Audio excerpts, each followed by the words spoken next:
Boker Tov. Today's Daf Yomi is Bava Metzia Daf Chaf, Bava Metzia 20. We're going to start on Yud Tes Amud Beis, 5 lines from the bottom. Gemara says that if you had found a receipt, the Mishnah said if you find a receipt, you don't return it to the husband. If you find a receipt that the ksuba was paid, you don't return to the husband. Tarabana Matzah Shover. So it says in the Mishnah that if you find a receipt, so we have a brayso that says that if you find a receipt that the woman writes to her husband where she admits that he paid her the ksuva, bisman sha'isha moda, if the woman admits yachzer labal, and you return to the husband. Eina isha moda, but if the woman doesn't admit that it was paid, lo yachzer lo lazeh v'lo lazeh, you don't return to either one. So the Gemara asks the question, how could that work? Bisman sha'isha moda miyas yachzer labal, but at the time that the woman admits, you return to the husband. But why? How could that work? Why don't we have to be concerned that maybe the husband said that he wrote her the ksuba to give it to her in Nisan, and so therefore she wrote the receipt that it was given in Nisan, and he in the end didn't give her the actual ksuba until Tishrei.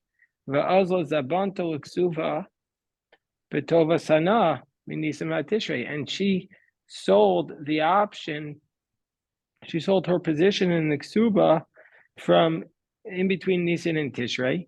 And now when the person comes to collect her ksuba from her mafaklei shover, the husband is going to take out the receipt Nisan and says, look, I already gave it to her. I have a receipt that I gave her the ksuba in Nisan. She sold you something she didn't have. And then he's going to seize the property back from the purchasers improperly. So how do we allow her, if she admits it, to give the receipt to her husband? So this proves, says Rava, the position of Shmuel, the Amar Shmuel, on the top of 28. If someone sells a note to his friend, Shmuel says that somebody who sells a note to his friend and then he wants to waive his claims that are in the note, he's allowed to do it even after he's sold it. So to here also, we believe the woman to return the receipt to her husband, because if she wanted to, she could always waive the obligation that the husband has on the ksuba against her. Abaye says, Abaye says, even if we don't accept the position of Shmuel, what we're talking about here is she clearly still has the ksuva, and therefore, since she clearly still has the ksuva, that we don't have to be concerned that maybe she sold it or she sold her position in the ksuva because she still has it. Because if she had sold it, she would have given it into the hands of the purchaser. Rava Amar Imisham Shtar Ksuva. Rava says no. If we have to be concerned about the Shtar Ksuva, Chayshino Eshtei Ksuvos, that wouldn't solve anything because we'd anyways be concerned about the possibility of her having two ksuvas. So even if she has one, maybe she sold the other one. And Avai says, first of all, we're not concerned about this possibility of two ksuvos. Shover Bismano Tarif. Not only that, the receipt where there's a date that shows that that's when she had basically given the husband all the liens. Shover Bismano Tarif, meaning to say, from that moment, he has the rights to the whole property. The Rashi says, Inami Zabanta Betova Sana, even if she did sell her position, that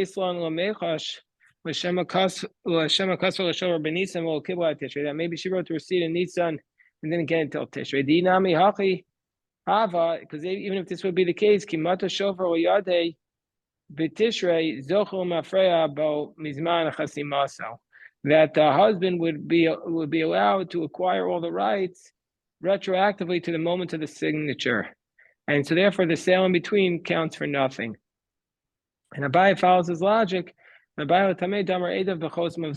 the witnesses acquire something from the moment of the signature. When they do that, that's when they've acquired it for the husband, from the moment of the signature. Hold on one second.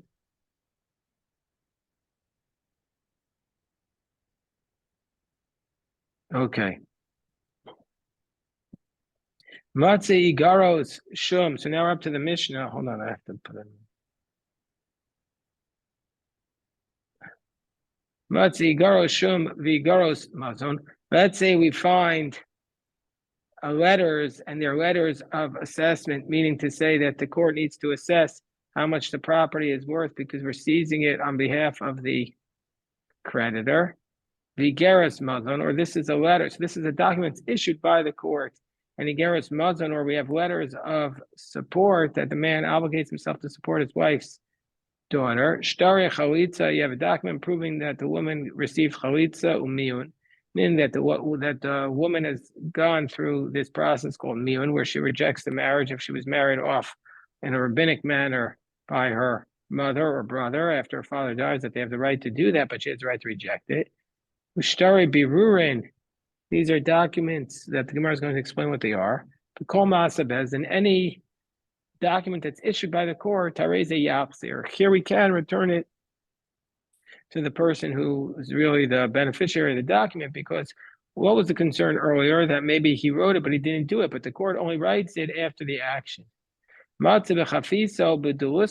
now we're really going into the next chapter, which is Bava Metzia, where you find an object. So in this case, you find the object in a type of case, which the Gemara is going to explain what they are. Tachrich shal shtaros, or if you find the contracts that are rolled together, or aguda shal shtaros, or they're tied together, hareze yachzir, that you return. V'kama aguda shal shtaros, what is the definition of an aguda of shtaros? What is the definition? Shlosha kshurin zel bazeh, three of them tied together. Rashbag says, echad alova mishlosha yachzir alova. If you find one contract with one borrower where he borrowed from three different people, give it back to the borrower. But shlosha alova min echad. But if you have three borrowers and they borrow from one, meaning say that's what the contracts that you find reflect, then you return it to the lender. Mata shtar ben shtarosav v'eni yodea mativo. Let's say you find a contract amongst the different contracts, and you don't know what's the nature of this contract. Yemunach ad sheyavo Eliyahu, and you have to leave it until Elijah comes. Meaning to say you find this contract and you don't know who it belongs to, then you leave it until Elijah comes. And Simponos, Simponos. Now, Simponos elsewhere in the Talmud means a blemish, but here we're saying it means a receipt, and then we say follow the receipt. Let's see what the Gemara says about all this. Ma'ishtari birurin. What is a contract of birurin? So hachi tergumu. So in Babylon, that we translated as shtari tanasa. This is a document where they write down their claims. No, this is the document where they write down the choice of the judge that each party is selecting, and the two judges will then choose the third party. And once they write it down, they can't retract. The Gemara says, there was a get, that there was a get that was found in the court of Rav Huna. The get says that this get was written in the river, in the city of Mata, in the city of Shviri, on the river banks of Rachis. And Amar Rav Huna says, they found this get. Rav Huna said, Chayshinan, we have to be concerned with Shnei Shviri. Rav Huna says that we have to be concerned for that there are two cities by that name, even though in the city of Shviri that we know there aren't two people named Yosef and Shimon, but maybe there's another Shviri by that name, and there it was written and it fell. So therefore you don't return it. So Amar Rav Chisda Rabba Puk Ayin Orta Baile Rav Huna Mina. Go out and check, because in the evening Rav Huna is going to ask a question from you. Nafak Dak Ashkach. So again, Rav Huna was saying that we have to be concerned, and so we don't return it. But he went out and he checked, and he found that Tanan Kol Ma'aseh Bezdin Harezi Yachzir. He found an indication that says any action of the court you have to return. So this, since this is a Ma'aseh Bezdin, you return it, and we're not concerned about the fact that there could be two cities by the same name. Rav Amram Rabba, Hechi Pasha Mari Surimi Mimona. He said, you want to say that we return this on the basis of the fact that our Mishnah says any action of the court you return, but that's by monetary matter. Here we're talking about a get. This is an Isser Veheter. You're allowing a woman who's married. Amar way, Tarda. So Rabba says to Rav Amram, you're a fool. Shtare chalitzo miyunan tanan. He says, it says explicitly in the Mishnah that it's referring even to matters of Isser Veheter, of a married woman, because it says documents of chalitza miyun. So Paka Arze Debei Rav. At that moment, the walls of the base or the beams of the base medrash broke. Maramar Mishum Wasai Didi Paka. Maramar Mishum Wasai Didi Paka. Each one said, it's because I was insulted. And so therefore, but we see from here, Rabbah called him a fool. This relates a little bit to the Gemara in Megillah, which says that Rabbah he had anger. He knew how to get angry, and he killed Rabbi Zera on Purim. So someone to say that's what I heard from Rabbi Shirley Bornstein Shir. He said someone to say that this is the idea that some people cite that proof that if they drink on Purim, so therefore you're not supposed to drink on Purim because Rabbah killed Rabbi Zera. But others say no, it's just part of Rabbah's temper that he was the one who acted like this on occasion. Anyway, it says going on the Gemara Matzah bechafiso b'duskama. What's a chafisa? My chafisa. Then that's considered a good sign that you lost it if you could identify that it was lost in a chafisa or a duskama. What's a chafisa? Amar Rabba Bar Chana chamas katana. This is a small jug of wine. My duskama. What's a duskama? Amar Rabba Bar Shmuel. Slika desabi. That this is where the older people keep their stuff in like a knapsack or a bag. Tachrich shel shtaros, aguda shel shtaros. Tanu Rabbanan, kamu tachrich shel shtaros. What's considered to be a bundle of contracts? Shlosha kruchen zebazeh. 3 of them wrapped together. The kami aguda shel shtaros. What's considered an aguda of contracts? Shlosha kshurin zebazeh. 3 tied together. Shmas mina. We learn from here. Kasher is a siman. That if it's tied together, that's an indication that's an identifying mark. Where it says, but Hatani Rebbe Chia Shlosha Kruchen Zebazeh.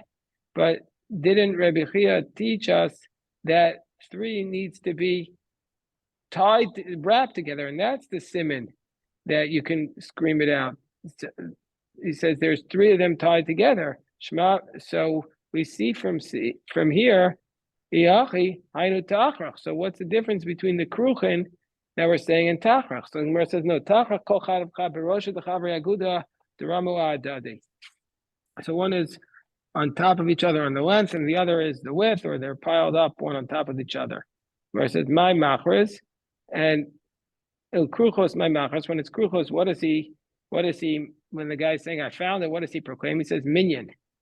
So he says I found a number of contracts. So my year yatlotza filu train. So if he's making a proclamation, why is it even 3? It could even be 2. Where it says Ella Kadamar Avina. Tava machris, achanam ishtari machris. So he doesn't say a number. He says, just like it says, he says, I found coins. Here too, he just says, I found contracts. Rashbag says, that if one person who is the borrower, you find 3 documents that he borrowed from 3 different people, you give it back to the borrower. Because if you want to say it's from the lenders, my bo gabe adadi. Why did these 3 different lenders have their contracts together? So it's clearly the borrower's contracts. And Gemara says, no, dilma l'kiyuminu azli. Demekaimi. Gemara says, well, maybe they went to certify. And Gemara says, no, they're already certified. Well, Gemara says, well, dilma biyadi the safra. Maybe they fell out of the hand of the scribe. Gemara says, no, well, mashi inshi kiyume biyadi the safra. A person's not going to be put the certified contracts to the hands of the scribe. They're going to take him back right away. 3 people, but if you find 3 people to borrow from one lender, that's the 3 contracts you return to the lender. And if you want to say they're borrowers, what are they doing together with each other? The Gemara explains,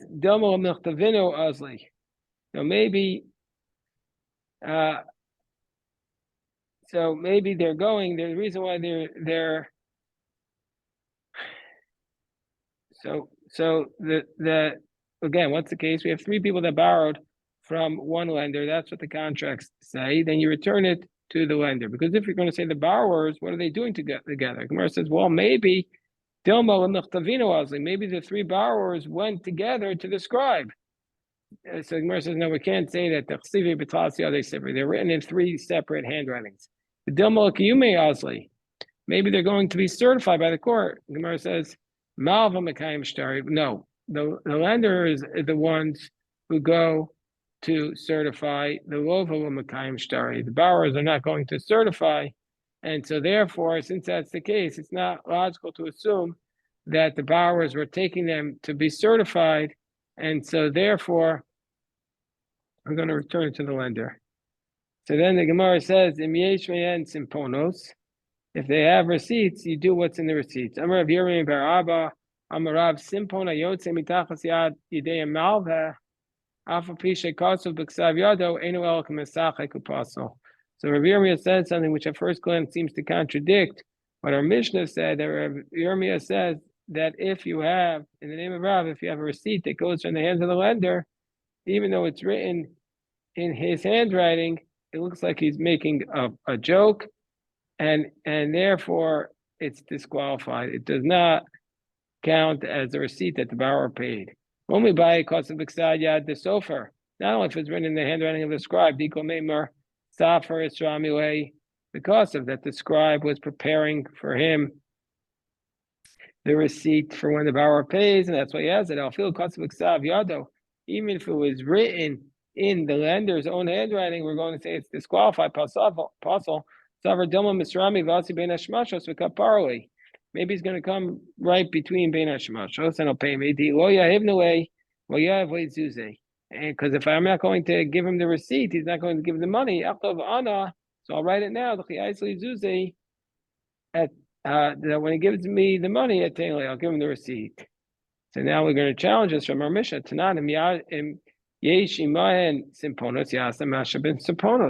But it says in our mission, if there's a receipt, you follow what's in the receipt, i.e., you don't pay.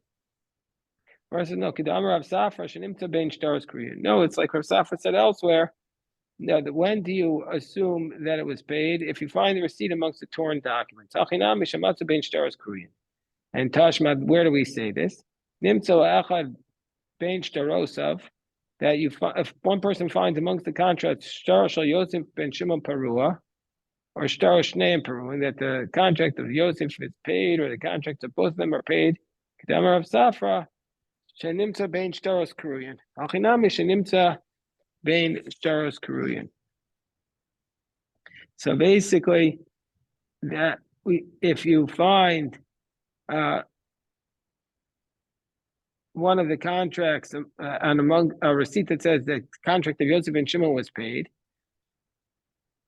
then we're going to say, and then also in the hands of the lender, two documents of Yosef and Shimon that were paid. You don't remember who did it. We say that both of them were paid. And that's because you found it amongst the torn documents. Tashma, the Gemara challenges Rav Yirmiyah from the Mishnah in Shavuos. It says, again, Rav Yirmiyah's statement is, if you find the receipt amongst the lenders, we assume it was not paid. Because why would the lender have the receipt? The borrower should have the receipt. And so then the Gemara qualifies that by saying it was found amongst the torn documents. So Shvua Shelo Pakanu Abba. So the Mishnah Masechah Shavuos is talking about that if the heirs of the lenders and the borrower are coming to collect the debt of their father from the heirs of the borrower, and they have a note on this, they can only collect if they take an oath. And what's the oath that they say? Shvua, the oath that they say is Shvua Shelo Pakanu Abba. We take an oath that our father, when he died, did not order us, or didn't give us any instructions about this document that it was paid. And Shelo Amar Lanu Abba, and also when he was healthy, he didn't say it was paid. And Shelo Matzanu Ben Shtarosav Shel Abba Sheshtar Separua. And we don't find that it was amongst the torn documents. So we see from here that if it would be found amongst their father's documents, they would find a receipt, then they would need to say that they wouldn't collect the contract. So Amar Safra Nimtza Ben Shturos Korean. Now that's where they found that the Mishnah says that if the heirs would find this receipt, that it will be a kosher receipt. That's what if they found it amongst the torn contracts. That this Rabbi Yirmiyah would admit that it's a kosher receipt because there's the concern, and that's why you make them swear. Tashma simpon sheishel of edim, receipt that has witnesses. Yiskayim b'chosmav. Then you can. Then if you have the signatures, you could be mekayim the receipt. Now, ema yiskayim b'chosmav. So let's try to understand this brisa. When do we say that the receipt will be certified based on the testimony of the witnesses that are signing it? The shailunu sa'adi, that the court asks the witnesses iparua lo parua, if it's paid or not. So Gemara now challenges Rabbi Yirmiyah from another brisa. Tashma simpon sheishel of edim kosher. So if you have a simpon, a receipt that has witnesses, it's kosher, and he can't collect it. So we see from here as a challenger of Rabbi Yirmiyah, because he says the receipt that's in the hands of the lender is disqualified, and here we say it's kosher. Where says my edim, edikiyum. When the bride says that the receipt has witnesses, it's kosher. Means if it has certified witnesses certifying it. Achinami mistabra midikatani seifa, from the fact that the next clause of the bride says she'eno of edim pasol. There's no witnesses disqualified. My eno of edim ilay madaleka ilav edim qualified means there's no witnesses. Shechah meimer the pasol, of course it's disqualified. Alav edikim means if you don't have absolute witnesses. So now we finish the chapter. Gufa simple sheyeshel of edim. If you have a receipt that has witnesses, you can certify it. Eno of edim. If you don't have witnesses and the document comes out from a third party, kosher. Or if it comes out after the signatures on the contracts, it's kosher.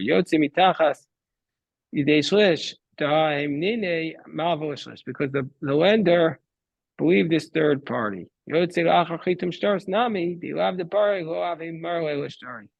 Also, even if it comes out from the lender, because if he hadn't paid him, then the lender would not have written this receipt, and so therefore it was like he paid him already. Okay, Hadron Alach Shnayim Ochsen, and we will return to you Shnayim Ochsen. We'll stop the recording here, and we'll return to you. Shkoyach.